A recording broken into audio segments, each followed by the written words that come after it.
இந்த செய்தியை உங்களுக்காக வழங்குவது யூரோ குரூப் மலேசியா.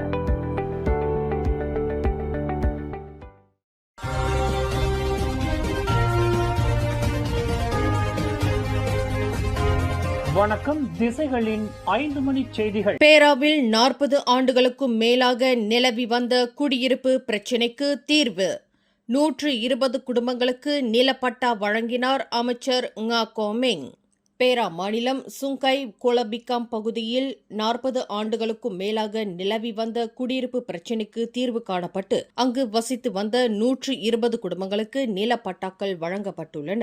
இந்த பிரச்சினைக்கு தீர்வு காணப்பட்டிருப்பது இன பாகுபாடு இன்றி சமூக அந்தஸ்தை பொருட்படுத்தாமல் மக்களின் நலனுக்கு அரசாங்கம் தொடர்ந்து முன்னுரிமை அளித்து வருவதை காட்டுவதாக வீடமைப்பு ஊராட்சித்துறை அமைச்சர் ngah Koh Meng தெரிவித்துள்ளார். நேற்று 1200க்கும் மேற்பட்டோர் பங்கேற்ற சுங்காய் ஜாசேகா மாநில தொகுதி பிரிவு ஏற்பாடு செய்த இரவு விருந்தில் கலந்து கொண்ட அமைச்சர் ngah Koh Meng குடியிருப்பாளர்களுக்கு நிலப்பட்டாக்களை வழங்கினார். இந்நிகழ்வில் பல்வேறு சமூகங்களைச் சேர்ந்த மக்கள் கலந்து கொண்டனர். நீண்ட காலமாக நிலவி வந்த பிரச்சினைக்கு தீர்வு காண அர்ப்பணிப்புடன் பணியாற்றிய சுங்காய் சட்டமன்ற உறுப்பினரும் பேரா மாநில ஆட்சிக்குழு உறுப்பினரும் மாநில மனிதவளம், சுகாதாரம், இந்திய சமூக விவகாரங்கள் மற்றும் தேசிய ஒருமைப்பாட்டு குழு தலைவருமான வினேசன் மற்றும் சம்பந்தப்பட்ட அனைத்து அரசு அதிகாரிகளுக்கும் ngah Koh Meng தமது பாராட்டுக்களை தெரிவித்துக் கொண்டார். மேலும் இந்திய சமூகத்திற்கான அரசாங்கத்தின் உறுதிப்பாடும் பல்வேறு திட்டங்கள் மூலம் வெளிப்படுத்தப்பட்டுள்ளதாக அவர் கூறினார்.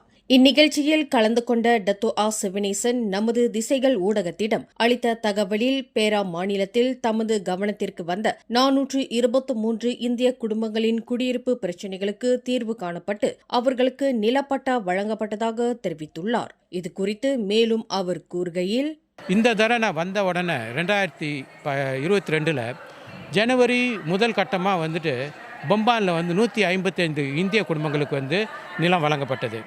அதே மாதிரி இந்த தொகுதியை எடுத்துக்கிட்டால் 2 கிராமங்கள் இருக்குது. ஒன்று கம்போங் செங்காயின்னு சுங்காய் போகும் பாதையில் இருக்கும். அது 95% தமிழர்கள், ஒரு 5% இந்திய முஸ்லீம் இருக்காங்க. அதே மாதிரி துலக்கிந்தான் போகிற பாதையில் கம்பம்பாறு கோலபிகாம்னு ஒன்று இருக்குது. அதில் பார்த்தோமா 80-90% சீனர்கள், ஒரு 10% இந்தியர்கள் இருக்கிறாங்க. அவர்களுக்கும் நிலப்பட்டா கிடைக்காம இருந்துச்சு. அப்புறம் ஆயுர்குனிங் தாப்பா வட்டாரத்துலேயும் நிறைய பேர்த்துக்கு ஆத்தோரத்தில் இருக்கிற நிலப்பட்டா கிடைக்காம இருந்துச்சு. இது அனைத்தும் இந்த வருடம் தீர்த்தாச்சு. இன்று கோலபிகாமில் இருக்கிற இடத்துல பாக்கி உள்ள 24 பேர்த்துக்கு நிலப்பட்டா இப்போ வழங்கப்படும். அதில் 2 இந்திய குடும்பங்கள் இருக்குது.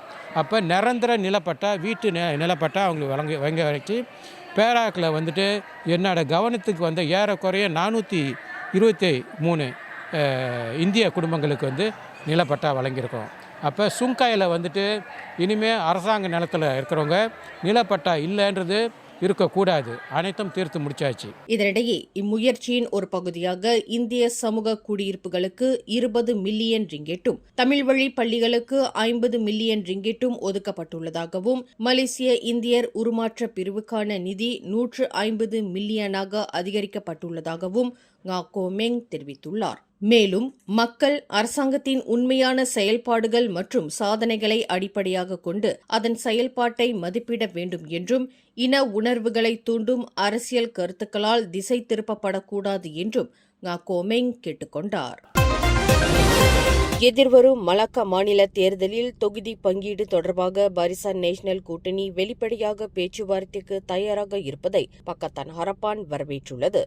இதனை இருதரப்பும் ஆராய வேண்டிய நல்ல வாய்ப்பாக கருதுவதாக பக்கத்தான் ஹரப்பான் தொடர்பு பிரிவு இயக்குநர் டத்தோ ஸ்ரீ ஃபாமி ஃபசில் தெரிவித்துள்ளார். கோலாலம்பூர் லம்பாபந்தாய் பகுதியில் நேற்று நடைபெற்ற கோத்தோங் ரோயோங் மெகா பிராங்கி ஏடிஸ் நிகழ்ச்சியை தொடக்கி வைத்த பின்னர் செய்தியாளர்களிடம் பேசிய ஃபாமி ஃபசில், மலாக்காவின் எதிர்கால அரசியல் நிலைத்தன்மை மற்றும் நாட்டின் நலன் கருதியும் பாரிசானின் இந்த சிறந்த அணுகுமுறை தொடர வேண்டும் என குறிப்பிட்டுள்ளார். அதேவேளையில் மாநில PKR தலைவர் அடாம் அட்லி மலாக்கா முதலமைச்சர் டத்தோ ஸ்ரீ அப்துராப் யூசுஃபை நேரடியாக தொடர்பு கொண்டு மாநில சட்டமன்ற தொகுதி பங்கீடு குறித்து பேச்சுவார்த்தை நடத்தியுள்ளதையும் ஃபாமி ஃபசில் சுட்டிக்காட்டியுள்ளார். மலாக்காவில் தற்போது பாரிசான் 21 தொகுதிகளையும் பக்கத்தான் ஹரப்பான் 5 தொகுதிகளையும் கொண்டிருப்பதால் தொகுதி பங்கீடு என்பது நடைமுறைக்கு ஏற்ற வகையில் ஆராய வேண்டிய விவகாரம் என்றும் அவர் குறிப்பிட்டுள்ளார். முன்னதாக நேற்று சனிக்கிழமை பாரிசான் நேஷனல் கூட்டணி தலைவர் டாக்டர் அஹ்மத் ஜைட் அமிடி வெளியிட்ட அறிக்கை ஒன்றில் மலாக்கா தேர்தல் தொகுதி பங்கீடு குறித்த பேச்சுவார்த்தைக்கு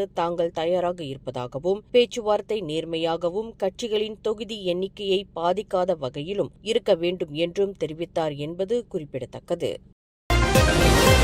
சிங்கப்பூர் தொழில்நுட்ப கல்வி நிறுவனமான ITE மலேசியாவின் மனிதவள அமைச்சின் கீழ் செயல்படும் அதிநவீன தொழில்நுட்ப பயிற்சி மையமான EdTech JTM உடன் தொழில்நுட்ப கல்வி ஒத்துழைப்பு மற்றும் மாணவர் பரிமாற்ற திட்டத்தை உருவாக்கும் முன்மொழிவுக்கு ஆதரவு தெரிவித்துள்ளது. மனிதவள அமைச்சர் டத்தோஸ்ரீ ரமணன் ராமகிருஷ்ணன் சிங்கப்பூர் ITE-க்கு மேற்கொண்ட அதிகாரப்பூர்வ பயணத்தின் போது இந்த முன்மொழிவை முன்வைத்ததாக தெரிவித்துள்ளார். TVET எனப்படும் தொழில்நுட்பம் மற்றும் தொழிற்கல்வி பயிற்சி துறையில் அனைத்துலக அளவிலான வியூக ஒத்துழைப்பை விரிவுபடுத்தும் மனிதவள அமைச்சின் முயற்சியின் ஒரு பகுதியாக இந்த பயணம் அமைந்ததாக அவர் குறிப்பிட்டுள்ளார். இதனிடையே சிங்கப்பூர் ITE-யின் துணை தலைமை நிர்வாக அதிகாரி டாக்டர் கோ மோங் சொங் உள்ளிட்ட அதிகாரிகளை சந்தித்த போது தொழில்நுட்ப மாணவர்களுக்கான பரிமாற்ற திட்டம் குறித்து ரமணன் முன்மொழிந்தார். இதற்கு ITE தரப்பில் நேர்மறையான வரவேற்பு கிடைத்துள்ளதாகவும், இரு தரப்பினரும் அடுத்த கட்டமாக ஒத்துழைப்பின் வடிவத்தை விரிவாக ஆராய உள்ளதாகவும் ரமணன் தெரிவித்துள்ளார். மேலும் இச்சந்திப்பில்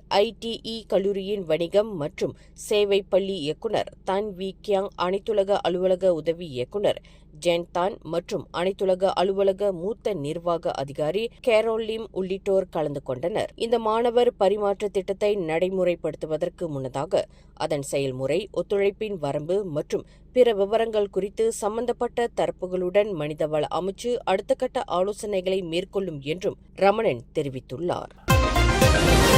தேசிய இருதய கழகமான IJN-இல் சிகிச்சை பெற்று வரும் துணை பிரதமர் ஃபடிலா யூசுப் மற்றும் முன்னாள் பிரதமர் இஸ்மாயில் சப்ரி யாக்கூப் ஆகியோரை பிரதமர் டத்தோஸ்ரீ அன்வார் இப்ராஹிமும் அவரது மனைவி டாக்டர் வான் அசீசா வான் இஸ்மாயிலும் நேற்று நேரில் சந்தித்து நலம் விசாரித்தனர். கடந்த வாரம் ஃபடிலா யூசுஃபுக்கு இதய அறுவை சிகிச்சையும், கடந்த வெள்ளிக்கிழமை இஸ்மாயில் சப்ரிக்கு இதய துடிப்பை சீராக்கும் கருவி பொருத்தும் சிகிச்சையும் மேற்கொள்ளப்பட்டது. இந்நிலையில் ஃபடிலா யூசுப் நல்ல உடல்நிலையில் இருப்பதாகவும், மேலும் ஓய்வெடுக்க மருத்துவர்கள் அறிவுறுத்தியுள்ளதாகவும் அன்வார் தெரிவித்துள்ளார். அதேவேளையில் இஸ்மாயில் சப்ரி தொடர்ந்து மருத்துவ கண்காணிப்பில் இருப்பதாகவும் அவர் குறிப்பிட்டுள்ளார். இதனிடையே சொத்து பிரகடனம் தொடர்பான வழக்கில் இஸ்மாயில் சப்ரிக்கு எதிரான குற்றச்சாட்டுகள் அவர் தற்போது சிகிச்சையில் இருப்பதால் ஒத்திவைக்கப்பட்டுள்ளது. இந்நிலையில் இருவரும் விரைவில் குணமடைந்து மக்களுக்கும் நாட்டுக்கும் தொடர்ந்து சேவையாற்ற தேவையான உடல் நலமும் வலிமையும் பெற வேண்டும் என தானும் டாக்டர் வான் அசீசாவும் பிரார்த்தனை செய்வதாக அன்வார் தமது முகநூல் பதிவில் தெரிவித்துள்ளார்.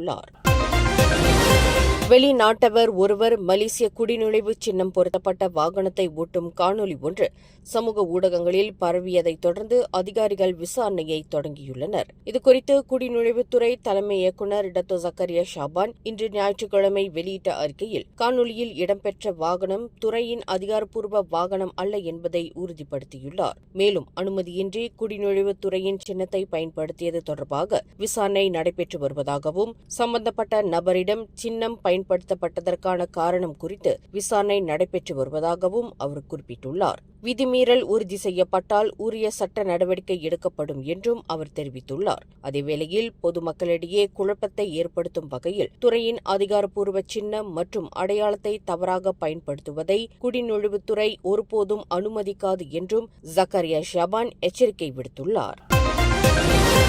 இவ்வாண்டிற்கான அதிகாரப்பூர்வ மலேசிய தின கொண்டாட்டங்கள் வரும் செப்டம்பர் 16ஆம் தேதி சரவாக் மாநிலத்தின் BCCK எனப்படும் போர்னியோ மாநாட்டு மையம் கூச்செங்கில் நடைபெறும் என அரசாங்க செய்தி தொடர்பாளரும் தொடர்புத்துறை அமைச்சருமான ஃபமி ஃபசேல் அறிவித்துள்ளார். தேசிய அளவிலான கொண்டாட்டத்தை நடத்துவதற்கு தேவையான இட வசதியும் திறனும் BCCK-வுக்கு இருப்பதாகவும், நிகழ்ச்சிக்கான ஏற்பாடுகள் தற்போது நடைபெற்று வருவதாகவும் அவர் குறிப்பிட்டுள்ளார். கடந்த ஆண்டு மலேசிய தின கொண்டாட்டமானது பினாங்கு மாநிலத்தில் நடைபெற்றது. இதனிடையே வரும் ஆகஸ்ட் 30 மற்றும் 31ஆம் தேதிகளில் புத்ராஜயாவில் மெர்டேகா கொண்டாட்டங்கள் நடைபெறுவதையொட்டி பிராசர்னா மலேசியா பிரஹாட் 24 மணி நேர பொது போக்குவரத்து சேவையை வழங்கும் என்றும் ஃபமி ஃபசீல் தெரிவித்துள்ளார். இதன் மூலம் பொதுமக்கள் புத்ராஜயா சென்று மெர்டேகா அணிவகுப்பை காணவும் கொண்டாட்டங்களில் பங்கேற்கவும் எளிதாக இருக்கும் என்றும் அவர் குறிப்பிட்டுள்ளார்.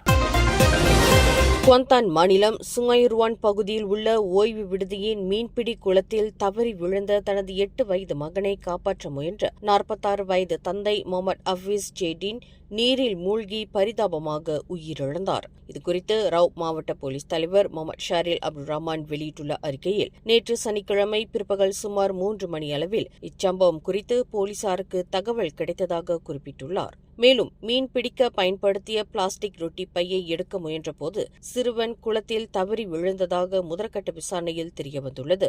இந்நிலையில் மகனை காப்பாற்ற குளத்தில் குதித்த தந்தை நீரில் மூழ்கி உயிரிழந்ததாகவும் முகமது ஷாரில் தெரிவித்துள்ளார். மேலும் செய்திகளை தெரிந்து கொள்ள கீழே இருக்கும் பெல் பட்டனை அழுத்துங்கள். உங்கள் மகிழ்ச்சியை வெளிப்படுத்த லைக் மற்றும் ஷேர் செய்யுங்கள். தொடர்ந்து திசைகளோடு இணைந்திருக்க சப்ஸ்கிரைப் செய்யுங்கள்.